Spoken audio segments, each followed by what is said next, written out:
Just keep your eye on the city. We really wanted to create a place that felt right. This is a mystery story. It's classic Halo gameplay, but it's a mystery story. There's subtle film noir influences from everything to the music, to the lighting, slightly hard-boiled dialogue, you name it. But you're on your own. You've got to pick your fights carefully if you want to survive.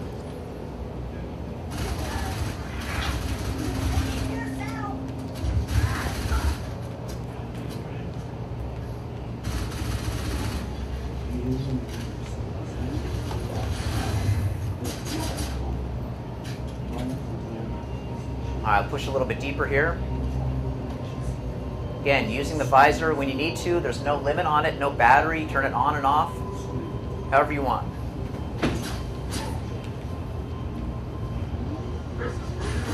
Yeah, that's for you. A couple squads have cornered me here.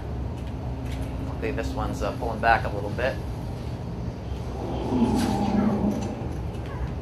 See if I can draw these guys down.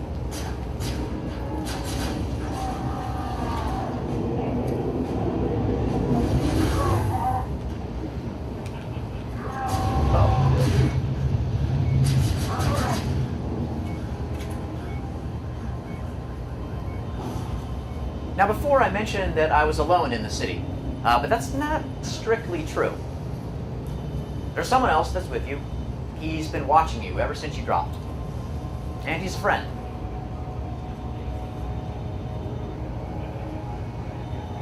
So if I turn my visor back on, I see an object that's useful.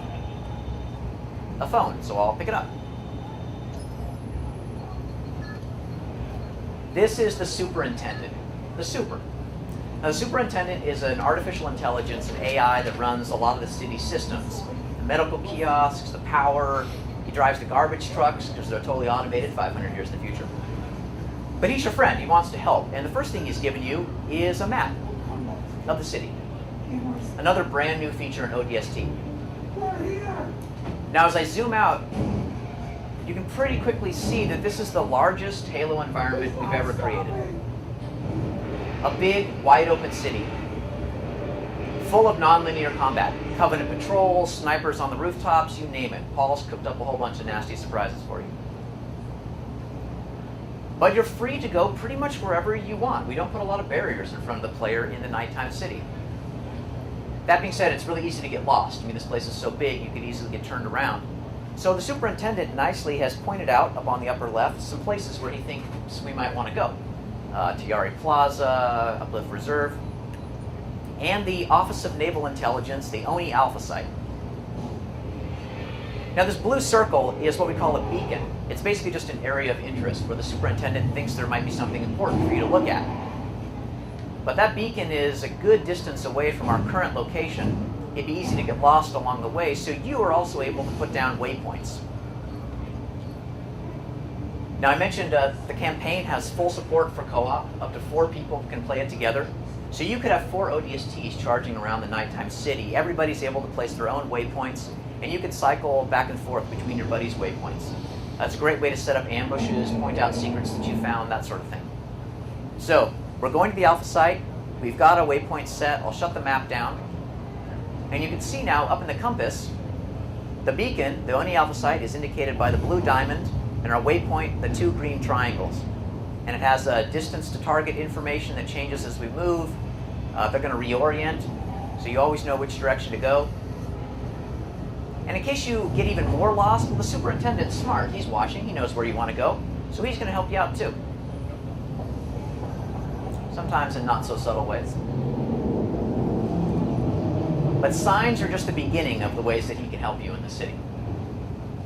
So it's about 1 kilometer to the Alpha Site. It's a pretty long walk, so for today's demo, we're just going to cheat and hit a teleport volume, and it'll take us quickly where we want to go.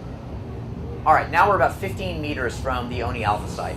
And as we go inside the beacon, our heads-up display is going to flash blue, which means you're where you need to be. Time to kick on your visor and start searching for clues. Now remember, your mission is to find the other members of your team, so each of these clues that you find, like this thing up here in yellow, is going to give you information about the fate of your buddies. The detonator you've seen before. Before I do this, I just want to point out some of the art of the game. This is the Halo 3 engine, but it looks beautiful. Our artists have had more time to go back in, discover how to make things look even better than before. And I think their work is really terrific. You can see here, this is the remnants of the space tether burning in the distance, the space elevator we saw in the opening cinematic, and the ruins of a building off in the distance. And oddly enough, the bridge is out. I wonder how that happened. Well, let's pick up the detonator and find out. So again, you're the rookie in the nighttime city looking for clues, like this one. Stand by to press the detonator. On my mark. We're way off course. We're heading exactly where I need to go. And each clue will remind you of a member of your team. In this case, Dutch, the red-haired guy with the skull and crossbones on his chest that gave you the SMG in the opening cinematic. That's Dutch. And throughout the game, you'll flash back to other ODSTs in your squad too.